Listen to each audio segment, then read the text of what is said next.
Hello guys, welcome to my YouTube channel English Sahab 99। चलिए आपको लेकर चलते हैं इंग्लिश की नई दुनिया में, जहां हम आपको बताएंगे क्लास 10 का यूपी बोर्ड का लेसन नंबर 3 द गंगा, जिसको राइट किया है पंडित जवाहरलाल नेहरू ने। चलिए जानते हैं लेखक के बारे में। अबाउट मतलब बारे में होता है, द आथर मतलब लेखक के बारे में। Pandit Jawaharlal Nehru the first prime minister of India. First मतलब पहले, प्राइम मिनिस्टर मतलब प्रधानमंत्री ऑफ इंडिया। पंडित जवाहरलाल नेहरू भारत के प्रथम प्रधानमंत्री थे। Was the true builders of modern India. True मतलब सच्चे, बिल्डर मतलब निर्माता थे, ऑफ मॉडर्न इंडिया आधुनिक भारत के सच्चे निर्माता थे। He was also a well known writer. Well मतलब अच्छे से, नोन मतलब जाने जाते थे, राइटर मतलब लेखक, और लेखक के रूप में भी अच्छे से जाने जाते थे। हिज फेमस बुक, उनकी प्रसिद्ध किताबें are the discovery of India, भारत की खोज थी। Glimpses of the world history, glimpses मतलब झलक देती थी या बताती थी, द वर्ल्ड हिस्ट्री संसार के इतिहास के बारे में, एंड और ऑटोबायोग्राफी आत्मकथाओं के बारे में। ही वाज अ मैन, वह एक व्यक्ति थे, ऑफ इंटरनेशनल मतलब अंतर्राष्ट्रीय रिव्यू मतलब ख्याति प्राप्त या प्रसिद्ध, वह अंतर्राष्ट्रीय लेवल के ख्याति प्राप्त प्रसिद्ध व्यक्ति थे या ख्याति प्राप्त व्यक्ति थे। अबाउट द लेसन, अबाउट मतलब बारे में, द लेसन मतलब पाठ के बारे में। The Ganga is an extract लिया गया है फ्रॉम द लास्ट विल, अंतिम इच्छा एंड टेस्टमेंट वसीयत ऑफ पंडित जवाहरलाल नेहरू। गंगा पंडित जवाहरलाल नेहरू के अंतिम इच्छा और वसीयत से लिया गया है। ही एक्सप्रेसेस, वह व्यक्त करते हैं, हिज ग्रेटिट्यूड अपनी कृतज्ञता को, to the people of India भारत के लोगों के प्रति, देयर फॉर देयर लव उनके प्रेम के प्रति, एंड अफेक्शन उनके स्नेह के प्रति। ही इज आल्सो ग्रेटफुल मतलब कृतज्ञता से भरे रहते थे, टू हिज कलीग्स, वह अपने सहकर्मियों के प्रति भी कृतज्ञता से भरे रहते थे। Who were his fellow partner, जो हु मतलब जो, फेलो मतलब साथी, पार्टनर्स मतलब कर्मचारी थे, जिनके साथी कर्मचारी थे। नेहरू वांट्स, नेहरू चाहते थे, दैट की हिज बॉडी उनके शरीर का, शुड बी क्रेमेटेड मतलब दाह संस्कार किया जाए, आफ्टर हिज डेथ उनके मृत्यु के बाद उनके शरीर का दाह संस्कार किया जाए। ही विशेष, वह इच्छा रखते थे, दैट की a handful of his ashes, उनकी वो इच्छा रखते थे कि उनकी अस्थियों का एक मुट्ठी, emerge in the Ganga, emerge मतलब प्रवाहित किया जाए, इन द गंगा, गंगा में क्या किया जाए, प्रवाहित किया जाए। एंड और the major portion of them, they मतलब उनका मुख्य भाग, मेजर मतलब होता है मुख्य भाग, बी स्कैटर्ड बिखेरा जाए, ओवर द फील्ड खेतों में बिखेरा जाए।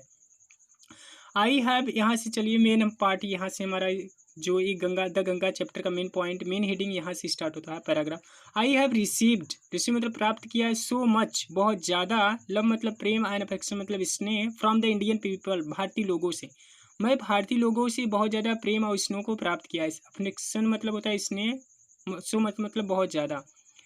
दैट की नथिंग मतलब कुछ नहीं, दैट की आई टू डू मतलब करूँ, रिपे मतलब होता है चुकाना, इवन अ स्मॉल फ्रैक्शन, इसमें मतलब छोटा, फ्रैक्शन मतलब भाग, ऑफ इट मतलब इसका, मैं कुछ भी करूँ इसका छोटा सा भाग भी नहीं लौटा सकता।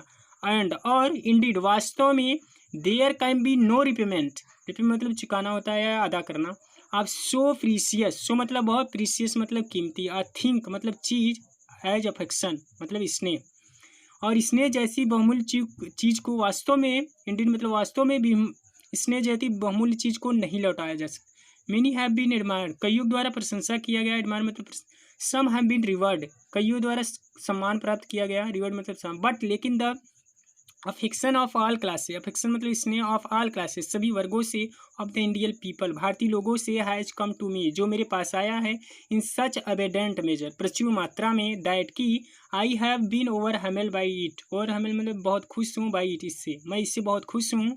आई कैन वनली एक्सप्रेस, मैं केवल आशा व्यक्त करता हूँ, एक्सप्रेस मतलब दैट की द होप, मैं केवल आशा व्यक्त करता हूँ, दैट की इन द रिमेनिंग ईयर्स बचे हुए सालों में, बचे हुए सालों में, आई मे लिव जब तक मैं जीवित रहूँ, I shall not be unworthy, unworthy मतलब अयोग्य, ऑफ माई पीपल अपने लोगों के प्रति, एंड देयर अफेक्शन उनके स्नेह के प्रति, मैं जब तक जीवित रहूँ अपने लोगों के प्रति और उनके स्नेह के प्रति अयोग्य न रहूँ।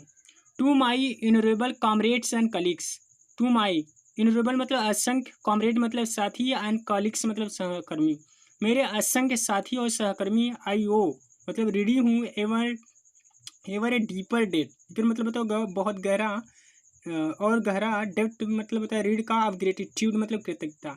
मैं कृतज्ञ अपने लोगों के कृतज्ञता रूपी ऋण का बहुत ज़्यादा ऋण हूँ, मतलब बहुत गहरा होता है वो, मतलब ऋण। मैं अपने लोगों के कृतज्ञता रूपी ऋण का बहुत ज़्यादा ऋणी हूँ। कृतज्ञता मतलब ये होता है कि यदि कोई हमारा सहायता किया तो उसकी चीज़ों को हम माने कि हाँ हमारे लिए उस सामने वाला कुछ किया है। We have been joint partners in great undertaking. Joint मतलब सम्मिलित, पार्टनर मतलब सहयोगी हैं, इन ग्रेट अंडरटेकिंग महान कार्यों में। हम सभी महान कार्यों में सम्मिलित सहयोगी रहे हैं। एंड और हैव शेयर्ड साझा किया है, ट्रिम्फ विजय को या जीत को, अंसारों मतलब दुख, और सुख और दुख को साथ साथ साझा किया है। विच इनवाइटेबली अकम्पनी देम, विच मतलब जो, इनवाइटेबली मतलब अनिवार्य रूप से, अकम्पनी देम जो हम लोगों उन लोगों के साथ था। वेन आई डाई जब मैं मरूं, आई शुड लाइक मैं पसंद करता हूँ, माई बॉडी मेरे शरीर का, टू बी क्रिमेटेड मतलब दाह संस्कार किया जाए। मैं चाहता हूँ जब मैं मरूं मेरे शरीर का दाह संस्कार किया जाए। If I die in foreign country, यदि मैं विदेश में मरूँ, फॉरेन मतलब होता है विदेश, डाई मतलब मरना, यदि मैं विदेश में मरूँ, माई बॉडी मेरे शरीर का, should be cremated there, cremated मतलब दाह संस्कार किया जाए, देयर मतलब वहाँ, मेरे शरीर का वहीं पर दाह संस्कार किया जाए। एंड माई एसेस मेरे अस्थियों के सेंट टू इलाहाबाद, इलाहाबाद में भेजा जाए। A small handful of these ashes, इन अस्थियों का एक मुट्ठी, should be thrown in the Ganga, throw का थर्ड फॉर्म होता है थ्रोन, गंगा में प्रवाहित किया जाए, फेंका जाए। And the major portion of them, उनमें से प्रमुख भाग, मेजर मतलब प्रमुख होता है, पोर्शन मतलब भाग, डिस्पोज्ड ऑफ खर्च किया जाए, इन द मैनर मतलब तरीकों से, इंडिकेटेड बिलो नीचे दर्शाए गए तरीकों से खर्च किया जाए। No part of these ashes, इन अस्थियों का कोई भी भाग, शुड बी रिटेन मतलब बचाना होता है, प्रिजर्व मतलब सुरक्षित, इन अस्थियों का कोई भी भाग न बचा कर रखा जाए न ही सुरक्षित रखा जाए। Paragraph number second, my desire मेरी इच्छा, to have a handful of my ashes thrown in the Ganga at Allahabad has no religious significance. मेरी डिजायर मेरी इच्छा, अ हैंडफुल ऑफ माई मेरे अस्थियों का एक मुट्ठी, मेरी इच्छा है कि मेरी अस्थियों का एक मुट्ठी, thrown in the Ganga at Allahabad के गंगा में प्रवाहित किया जाए। Has no religious significance, religious मतलब धार्मिक, सिग्निफिकेंस मतलब महत्व, इसका कोई धार्मिक महत्व नहीं है। सो फार जहाँ तक कि, एज आई एम कंसर्न जहाँ तक कि मेरा संबंध है, कंसर्न मतलब I have no religious sentiment in the matter, religious मतलब धार्मिक, सेंटिमेंट मतलब भावना, इन द मैटर मतलब मामला, मेरा इन मामलों में कोई धार्मिक भावना नहीं है, मेरा इन मामलों में कोई धार्मिक भावना नहीं है। आई हैव अटैच्ड मैं जुड़ा हूँ, अटैच मतलब जुड़ा हूँ, to the Ganga and Jamuna river in the Allahabad, मैं इलाहाबाद के गंगा और जमुना नदियों से जुड़ा हूँ।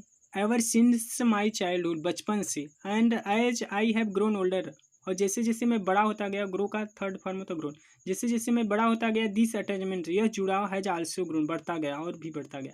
आई हैव वाच्ड मैंने देखा है, वाच मतलब ध्यान से देखा है। देयर वेरिंग मूड्स, वेरिंग मतलब बदलते हुए, मूड मतलब स्वभाव के। As the season change, season मतलब मौसम, चेंज मतलब बदलता है, जैसे जैसे मौसम बदलता है मैंने उसके बदलते हुए स्वभाव को देखा है। एंड हैव ऑफन थॉट और मैंने सोचा है, ऑफ द हिस्ट्री प्राय इतिहास के बारे में सोचा है, एंड मिथ पौराणिक कथाओं के बारे में, एंड ट्रेडिशन परंपराओं के बारे में, सॉन्ग गीतों के बारे में, स्टोरी कहानी की, that have become attach, become मतलब होता है होना, अटैच मतलब जुड़ा हुआ, टू देम जो उनसे जुड़ी हुई है, जो उनसे उनके इतिहास के बारे में, पौराणिक कथाओं में, परंपराओं के बारे में, सॉन्ग गीतों के बारे में, कहानियों, बिकम अटैच टू देम जो उनसे जुड़ी हुई हैं, थ्रो द लॉन्ग एजेस सदियों से, लॉन्ग एजेस मतलब होता है सदियों से, अब बहुत लंबे समय, and become part of their flowing water, become मतलब होना है, part of their flowing water और उनके बहते हुए पानी का अभिन्न अंग है। Thanks for watching.